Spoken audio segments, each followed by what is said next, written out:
Salam, hər vaxtınız xeyir olsun dəyərli abituriyentlər. Mən sizin Rövşənə müəlliməniz, MHM Tədris Mərkəzinin Azərbaycan dili və ədəbiyyatı müəllimi. Bugün sizlərin qarşısına olduqca maraqlı bir məlumatla gəlmişəm.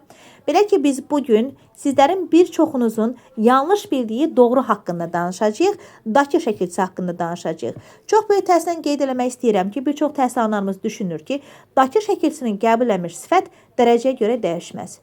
Xeyr dostum, bu belə deyil.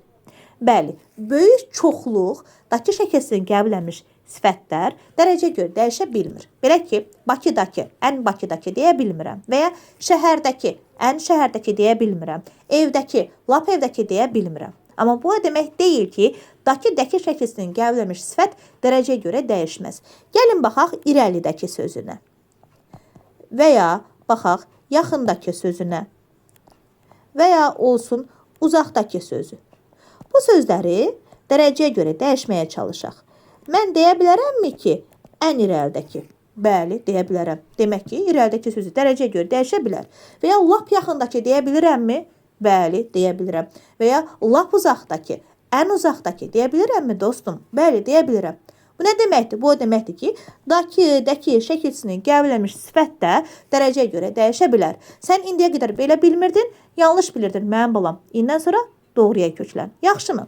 Gəlin bir nümunə əsasında bu fikrimizi təsdiq edək. Mən ekrana bir sual yerləşdirmişəm. Hansı ki, bu sual Dövlət İmtahan Mərkəzi və OTK-nın müştərək olaraq həyata keçirdiyi sınaq imtahanından bir nümunədir.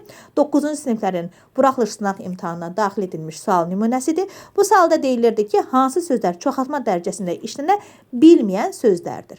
Təhsilən qeyd etmək istəyirəm ki, bir çox təhsil alanlarımız buradakı irəlidəki sözünü görən kimi onu da cavaba daxil eləmişdi. Xeyr, bu söz cavaba daxil olmalı deyil. Niyə? Baxın, evdəki, ən evdəki deyə bilirəm, yox, deyə bilmirəm. Demək ki, biri götürəcəm. İrəlidəki, ən irəlidəki deyə bilirəm, deyə bilirəm. Lap irəlidəki deyə bilirəm, deyə bilirəm. Demək ki, mən irəlidəki sözün dərəcəyə görə dəyişə bilirəm. Baxmayaraq ki, bu sözdə Dakı şəkilçisini qəbul edib. 2-ni götürmürəm. Aydın, ən aydın deyə bilirəm, bəli, deyə bilirəm. 3-ü götürməyəcəm. Dünənki, ən dünənki deyə bilirəm, xeyr, deyə bilmirəm. 4-ü götürəcəm. Yaxşı, ən yaxşı deyə bilirəm, lap yaxşı deyə bilirəm, bəli, deyə bilirəm. Demək ki, 5-də götürməyəcəm. Doğru cavabım olacaq 1 və 4, yəni Y variantı. Yəni dostum, hər gördüyünə, hər eşitdiyinə inanma. Bil və yadında saxla ki, Dakı şəkilçisinin qəbul edilmiş sifət də dərəcəyə görə dəyişə bilər. Diqqətiniz üçün təşəkkürlər.